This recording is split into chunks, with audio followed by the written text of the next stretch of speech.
You can see the chaos at this Donald Trump campaign rally this afternoon. The former president rushed off the stage after gunshots were fired. Hello, everybody. Welcome to the News at 5. I'm Rick Chambers. And I'm Karine Winter. This happened at a Trump campaign rally in Butler, Pennsylvania, where the former president had just started his remarks before the shots rang out. Yeah, let's go to John Fenolio. He's live in our news center tonight with more on this breaking news. John? Yeah, Karine, Rick, frightening and chaotic moments in Butler, Pennsylvania following an attempted assassination of former President Donald Trump. Here's what we know right now. The former president is okay. The Secret Service says he is safe and being checked out at a local medical facility. A suspected shooter is dead. An audience member was also killed, and another rally-goer was injured. It all happened in a matter of seconds. The former president was just a few minutes into his speech when suddenly he flinched, reached for his right ear as gunfire rang out and Mr. Trump dropped to the ground. Watch. Take a look at what happened.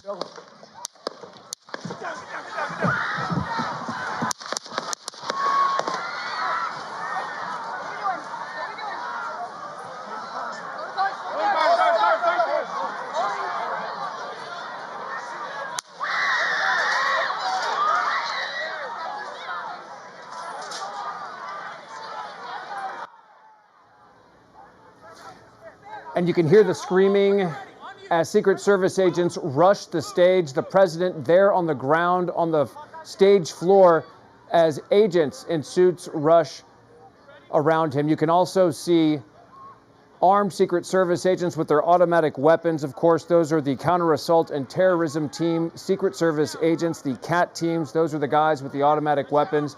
They are securing the stage as the president is being assessed right now on the ground and bloody. We can tell you that the president was grazed. It appears that he had blood coming out of his ear or from his ear.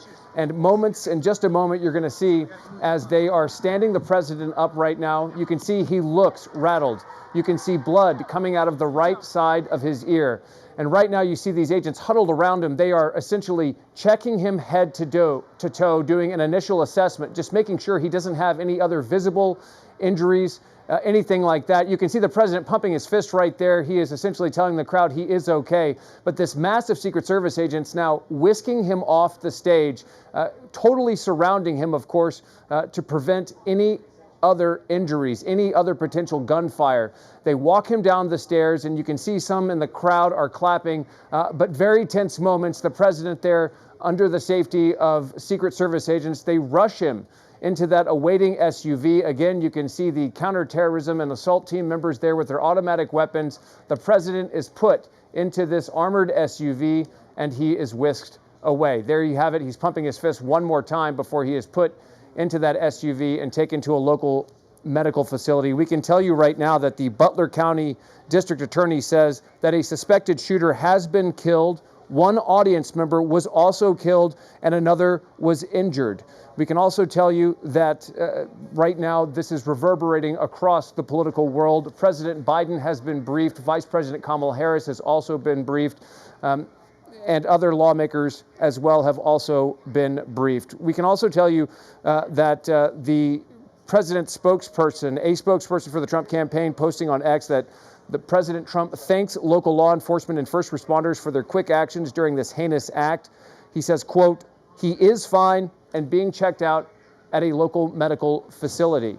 We can also tell you that at these Trump rallies, and we know this from attending them ourselves, but also at this particular rally, metal detectors and wands are used to screen people's bags and other possessions for any kind of weapons or other dangerous items, banned items. It is not clear if they were in full use today or if perhaps the suspected shooter was able to get around those security precautions. But again, one suspected shooter is dead, another audience member has been killed, and the president was grazed, was wounded in this gunfire that rang out just after 6:13 p.m. in Butler, Pennsylvania, while he was giving his final rally before the Republican National Convention begins on Monday.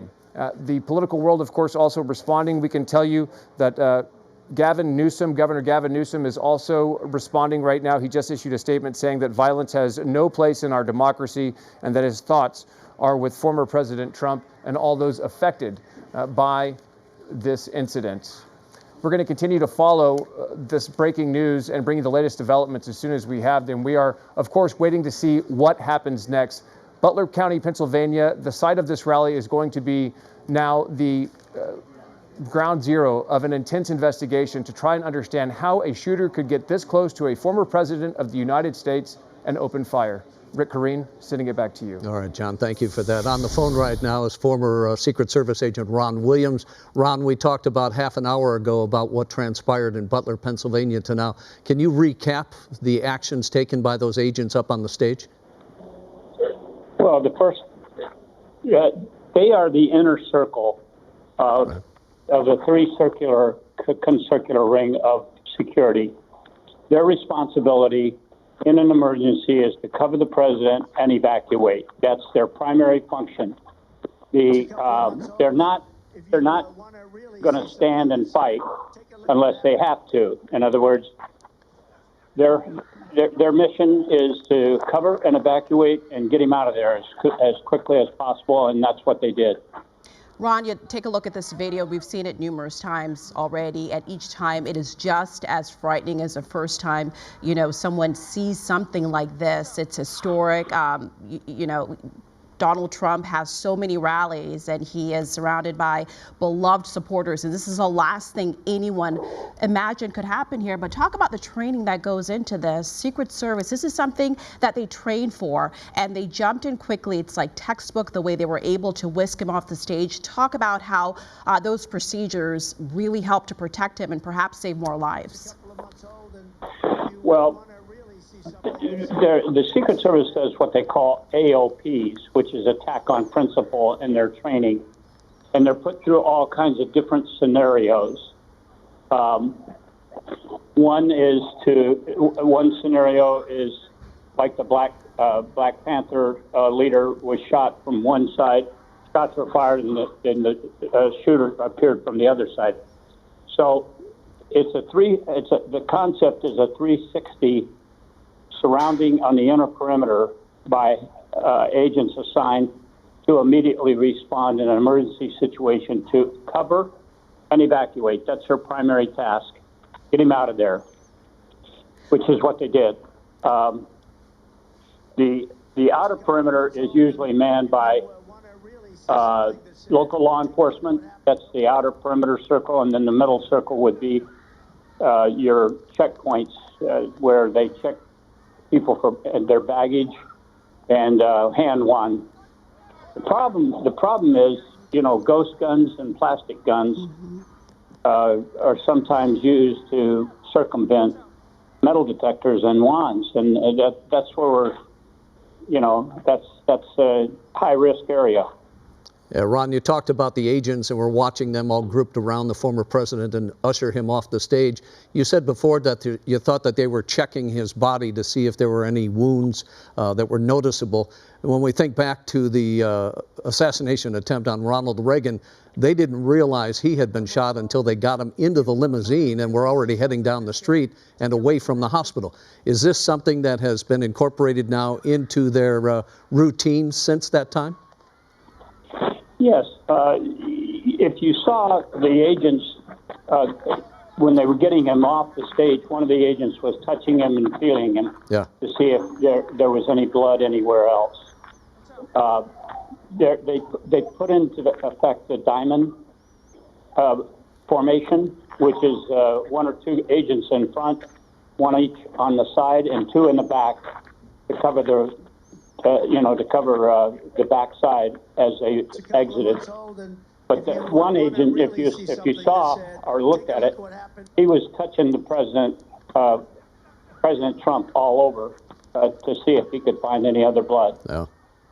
And the information continues to come in at this hour. The suspected shooter is dead, along with an audience member. What we don't know is the exact landscape, the configuration of this rally in Pennsylvania.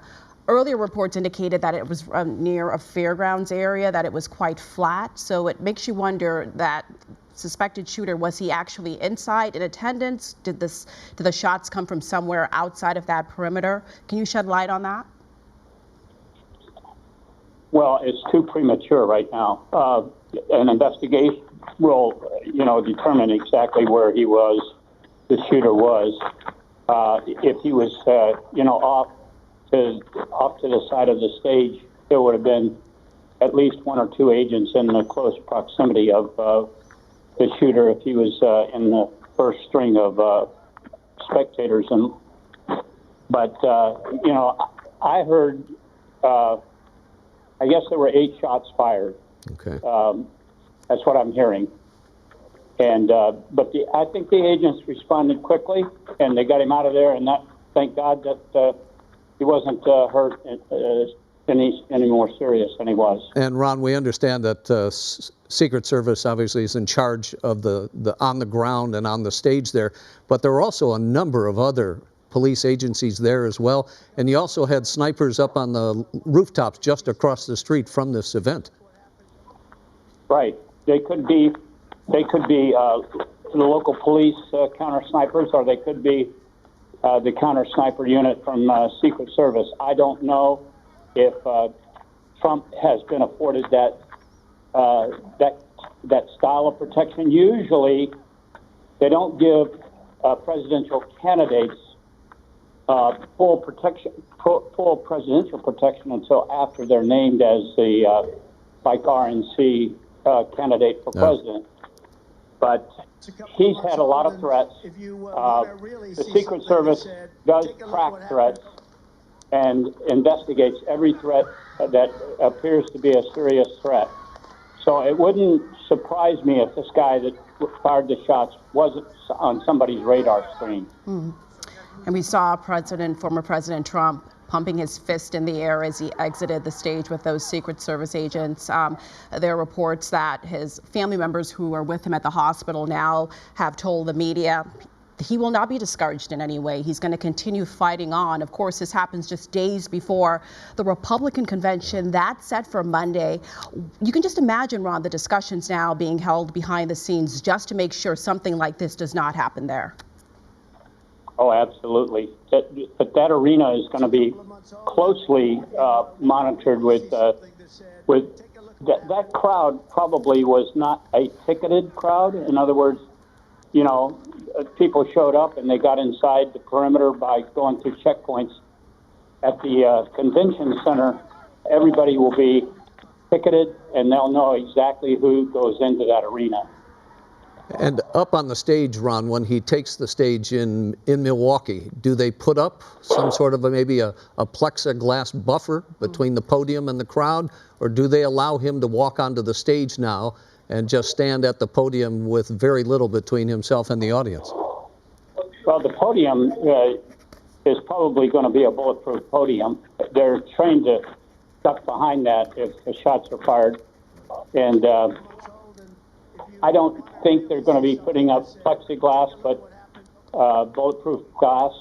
But like I said, everybody that goes into that arena now will be a ticketed person that's been checked, and there won't be anyone allowed into that arena that hasn't appeared on Ron, their... Ron, we've got to cut you off. We've got to cut you off. We appreciate it. The president is speaking. Now let's listen in. Look, there's no place in America for this kind of violence. It's sick. It's sick. It's one of the reasons why we have to unite this country. We cannot allow for this to be happening. We cannot be like this. We cannot condone this. And I want to thank the Secret Service and all the agencies, including the state agencies, that have been engaged in making sure that the people and we have more detail to come relative to other people maybe injured in the audience. I don't have all that detail. We'll make that available to you. I may be able to come back a little later tonight, but we'll put out a statement if I'm not able to if it's not convenient for you all. But the bottom line is that the Trump rally was a rally that he should have been able to be conducted peacefully without any problem. But the idea that there's political violence or violence in America like this is just unheard of. It's just not appropriate. And everybody must condemn it. Everybody. I'll keep you informed, and if I am able to speak to Donald, I'll let you know that as well. But so far, it appears he's doing well, number one. Number two, that there's thoroughly investigating what happened to anyone else in the audience. We have some reports, but not final reports. And every agency in the federal government, I'm going back to my phone to speak with the federal agencies that are being put together again to give me an updated briefing. Has anything happened? They learned any more in the last couple hours. So thank you very much, and I hope I get to speak to them tonight, and I'll get back to you if I do, okay? President, do you think it was an assassination attempt? I don't know enough to, I have an opinion, but I don't have any facts. So I want to make sure we have all the facts before I make any more comments. Thank you. Are you worried about safety? And that's President Biden there. You just heard from addressing the media in Washington, D.C. Short statements, but very pointed, saying, first of all, and most importantly, that Mr. Trump is doing well. He also underscored that he condemns this act of violence, and he said that rallies like this should be held peacefully. The president made it clear that he's still being briefed at this hour. He doesn't have all the details. He can't answer questions as to how many people may have been injured, but that he would get back to the media with that information later through a statement. But again, that he's sickened, and again, that there's no place in America for this type of violence. All right, let's go back to John Fanilio. He's in the newsroom for us. He's been gathering more information. What do you have, John?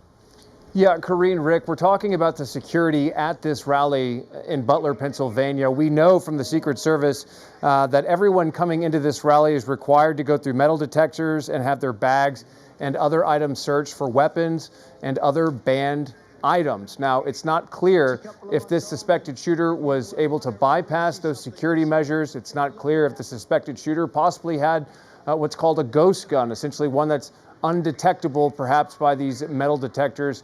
Of course, this rally now the site of an intense investigation to try and understand how a suspected shooter could get this close to a former president of the United States and open fire. I can also tell you from covering Trump rallies in California and at other events, security is extremely tight. Again, it's unclear how a suspected shooter was able to get this close and carry out this kind of chaos and violence. So we are following that right now. I also want to read you a brief statement from Governor Gavin Newsom, who echoes much of what President Biden just said. He issued a statement saying that violence has no place in our democracy and that my thoughts are with President Trump and all of those affected by today's incident. We're continuing to monitor this situation. We'll have more updates throughout the hour. Back to you. John, we were hearing earlier that not only was the former president apparently wounded in the right ear, but also the shooter has been hit, as well as somebody else in the audience, you said? Rick, that's right. We just got word from the Butler County District Attorney who says that the suspected shooter is dead. An audience member was also killed. Another audience member was injured. And of course, former President Trump was also injured. It's not clear if he was grazed, if that blood we saw coming from his right ear is the result of a graze wound, or if perhaps he hit his head on the ground or the podium, or perhaps from broken glass when all of this chaos unfolded. But what we do know for sure, or at least coming from the Butler County District Attorney, is that a suspected shooter has been killed, an audience member also killed, another injured, and the former president himself also injured. We've been seeing so much reaction coming in, of course, after something like this. The Speaker of the House condemning this violence and sending his prayers to Donald Trump and his family. What else have you been seeing from congressional leaders on both sides of the aisle? On both sides of the aisle, Karine, I can tell you from Republicans and Democrats, everyone is issuing a statement essentially echoing the same thing, that this kind of violence has no place in our democracy. They are calling for calm and, of course, investigations into how this could happen. We can also tell you that right now we're learning that there is video of this suspected shooter being neutralized. That's the term that the Secret Service is using. The shooter was neutralized. We're working to get that video and bring it to you. We've also been seeing images that are coming into our feed right now of the president on the ground, on the stage there, as Secret Service are essentially piling on top of him to try and keep him safe. We're going to be bringing those images as soon as we have them. And we also have audio coming into our newsroom right now where you can hear Secret Service agents saying shots fired, essentially reacting immediately to this chaotic situation to try and protect the former president. Karine, Rick? And John, at this point, we do not know if that gunman acted alone or there was some sort of conspiracy going on. Is there any talk about that?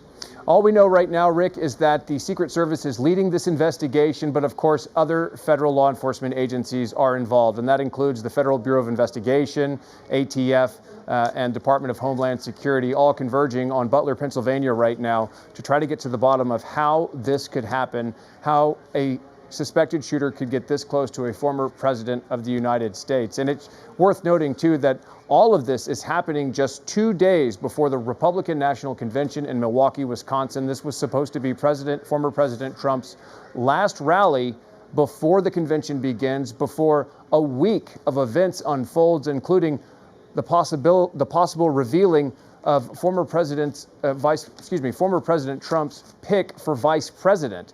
All of this happening right before this critical week for the Republican Party begins. And of course, it has ended in chaos and violence.